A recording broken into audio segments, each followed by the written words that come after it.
To get us started in this session, we have an informative briefing and update on current events here in the Middle East from communications expert Niel Lazarus. There's a new expression in the Israeli army. It's called the war between wars. That describes the situation in Israel and the Middle East today. It seems like yesterday that Israelis were running to the shelters in the Operation Guardians of the Wall, where we had over 3,500 rockets being fired at Israel and Israeli citizens being rescued primarily by the Iron Dome, which knocked down 90% of all of those rockets. I want to start with that campaign to understand really what's happening today in the West Bank and in the Gaza Strip. Propaganda will have you believe that the war that we saw in May 2021 was the result of Israel in Sheikh Jarrah or the violence on the Temple Mount. Those are catalysts. The only cause for the war that took place in May 2021 was a decision by Hamas to threaten the Palestinian Authority and Fatah. I remind you that Abu Mazen had cancelled the elections of the Palestinian Authority, and Hamas felt themselves free to take action. As a result, Hamas, at the end of the war, could say, we lead the Palestinian movement, Fatah doesn't. We rescued Jerusalem from the Zionists. Where was Fatah? Now, if you take that and you look at what's emerging, a new Middle East has taken place.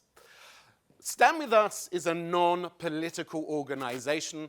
The purpose of Stand With Us is education. So let's try and understand what it meant with a change of administration. This administration, like the past administration, has a different emphasis. Right for wrong, I let you decide. The emphasis has gone back to re-engaging with the Palestinian Authority. Prior administrations put pressure on the Palestinian Authority, boycotted it. This administration in America wants to reinvest. They don't want to get bogged down in a peace deal. They want to avoid those details and then certainly not running to try and get the Palestinians and the Israelis together. It's about managing the conflict. It's the war between wars. That may be well, but realities are taking place on the ground in the West Bank and the Gaza Strip. Only in the first weeks of January, we saw 2 rockets being fired at Tel Aviv from Gaza. Hamas said it was the weather. If every time it rains here, we're going to get rockets on a major city in Israel, how do they say? Houston, we have a problem. But something took place in December 2021, which is important. There were elections, Elections took place in the West Bank, municipal elections. Hamas officially boycotted it, although they stood candidates not under their flag. Fatah did okay, but now there's in 2 stages. Abu Mazen played a game. Basically, they took the major cities and they delayed those elections again until March. But what I'm getting at is if you want to compare now to a year ago, both the American administration and the new Israeli government is looking to strengthen the Palestinian Authority because the fear is what happens if it collapses. So much so, Gantz met, the defense minister of Israel, met with Abu Mazen in his house and started talking about some mutual problems. Look, both by that meeting were strengthened. Abu Mazen is very concerned, he's not seen as legitimate by the vast majority of Palestinians today. Second of all, both are worried about the rise of Hamas and the attempt by Hamas to use violence to ignite the area. Israel has agreed to allow the Palestinian Authority anti-riot equipment in order to deal with demonstrations against the Palestinian Authority. One of the things I've been doing in this period of Zoom is having Zooms with Palestinians in the West Bank. Over and over again, the message is the Palestinian Authority is corrupt. where is the Palestinian people's money? 35% of that money goes to the Palestinian Authority to put down criticism. One example you may be familiar of is that of Nazir Banat, who was a Palestinian arrested and killed by the Palestinian Authority for the crime of criticizing them. Now, there's actually research which has been done in the West Bank quite recently, and it gives us an understanding of really what public opinion is there. The question was asked, do you support a two-state solution? Overall, there was a 46% agreement with creating a Palestine next to an Israel, both in the West Bank and the Gaza Strip. For us, I think is more interesting, is that the support for a two-state solution was much higher, 64%, with Fatah supporters. 31% said of Hamas said they would not agree to the existence of the State of Israel. Now that has implications. Why? That's the logic behind the Israeli government and the American government saying, look, they're not friends with Israel, but better have a Fatah-led Palestinian Authority than not. Clearly, in Israel, the opposition is opposed to that, as are the oppositions in the States. Now, one other question which I thought was interesting is there a preference for waging an armed struggle according to which party you are? What you see in that graph over and over again is, again, 61% of Hamas supporters supporting the armed struggle. Bottom line, the polls indicated what we know. Hamas doesn't support a two-state solution, and it wants an armed struggle. That is crucial because what we are seeing in the weeks that have gone by is that Hamas is instigating a violent campaign. That violent campaign, whether it's rock throwing, whether it's shooting, at Israeli soldiers or Jews living in the Jewish communities in Judea and Samaria, is also igniting elements of the Jewish community living in the West Bank. The headline, Hamas sees terrorism as a way to push Israel towards concessions. That's where we are in the West Bank vis-a-vis Hamas and Fatah in the war between wars. Let's jump straight into the Middle East. Now, whenever you look at this map, whenever I ask Israelis to look at this map, or Jews to look at this map in particular, the first thing they always say is, I see a little Israel and lots of orange. The reality is, that's not the way to see it.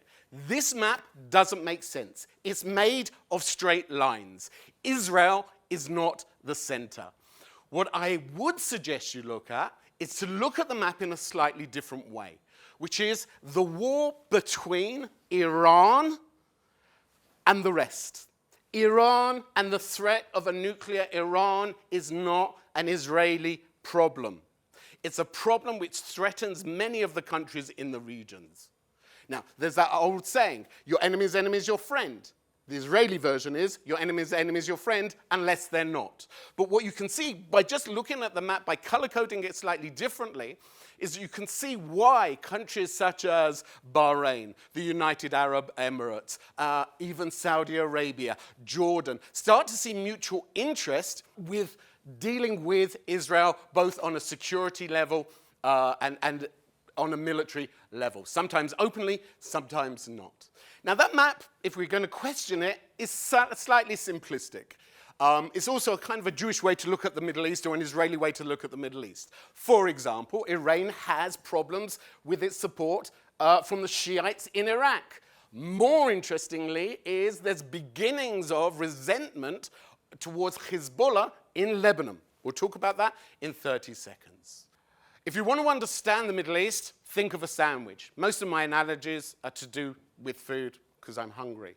Look, take this picture and you start to understand it.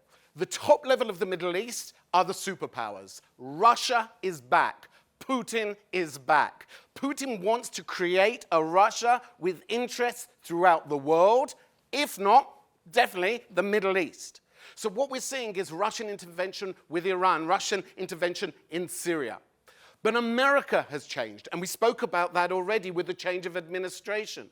One of the things we will talk about is the effect that Afghanistan had. America doesn't want to see another picture of its troops withdrawing from another Middle Eastern country. It doesn't want to get involved. But one country which I think is being ignored is that of China. The Cold War, which emerged from the last administration and continues until today between America and China, is important for the Middle East. Both Israel and other countries, the United Arab Emirates, for example, find themselves caught often in trade wars between America and China and having to decide which side they will buy from. Now, what we also see in the Middle East is non-state fundamentalists. Your Al-Qaedas, your Hezbollahs, your Hamases. All of these can start a war very quickly. Saudi Arabia and Iran are the large power players against each other, and they, as we saw in the last map, divide the Middle East itself. Keep an eye in 2022 on Turkey, because the signs are that Turkish foreign policy is beginning to change. And slowly but surely, they're making moves to try and not become friends with Israel, but to perhaps lower the tension. What is important on the third level is Israel and its neighbors. What Israel is following is an aggressive policy of making friends where you can with any country which is threatened either by fundamentalism, i.e. particularly Sunni, or from Iran, or the fundamentalism of the Shiites backed by Iran. We keep talking about Iran, so let's concentrate on a few major issues. To understand Iran, understand Afghanistan. Everybody here remembers the pictures of those desperate people trying to get on the planes of America at the airport in Kabul. Today, America is seen, rightly or wrongly, and I let you decide, as weak in the Middle East. This administration is not wanting to be involved in any other campaign which would see its troops withdraw. That's problematic in the light of Iran, because ideally, what America would love is a return to the Iran deal. The reality is that there are probably three options we can see emerging next year. One could be that, America sits down in Vienna and comes to the best deal with Iran with total transparency. I have my doubts. What could be remarkably dangerous is that there's an inadequate renegotiation, namely that a halfway deal is made, but America allows Iran to go nuclear. Or we see a collapse of talks totally. I would add that the Iran deal, as it stands, is problematic because it allows Iran to go nuclear by the end of it, even if they keep to it. Look, the reality is everyone talks about a potential Israeli strike. I'm not sure that that could be possible today, and that question has been raised itself. If we take, for example, just one example, the Fordow nuclear energy site, that is underground in a mountain, literally. Even more problematic is its location, and this is just one example. It's right next to the city of Qom, which is 1 hour and 17 minutes drive if you wanted to get there, according to Waze. That city is remarkably important for Shiites. You could, if you attack that site, spark a holy war. So this idea of people saying we need to bomb Iran and it's not as straightforward as it seems. I want to bring attention to the north. The north is crucial in relation to Iran and these guys, Hezbollah. Hezbollah has set itself up in Syria today, and Israel is in a cold war with Iran in Syria with Hezbollah. Iran fights wars using a simple principle: fight them in other people's countries using other people's troops. So the big question is whether a message from Israel can be given to Assad of Syria, which is, it's not worth your while hosting Iranian troops and Iranian allies such as Hezbollah. We've only seen recently attacks by Israel on Syrian ports such as Latakia, which we saw, according to foreign reports, Israel bombing weapons in the port coming from Iran going to Hezbollah. Those attacks are continuing and increasing. Let's wrap up with one last subject, which is the war within. We always talk about the war without, but there's a war within. With over 70 years of independence, Israel is still trying to define itself as a Jewish state. What we are seeing with this new government is that the ultra-Orthodox are not in the coalition. And we're starting to see a pluralization of many controversial issues, including the conversion of Jews or non-Jews to Jews, and whether there should be a monopoly over kashrut and kashrut certificates in Israel. Again, doesn't make the headlines abroad, but for us in Israel, it's a very important part of the war within. Perhaps to end with a positive note, that argument between Israeli Arabs and Jewish Israelis has taken a positive turn.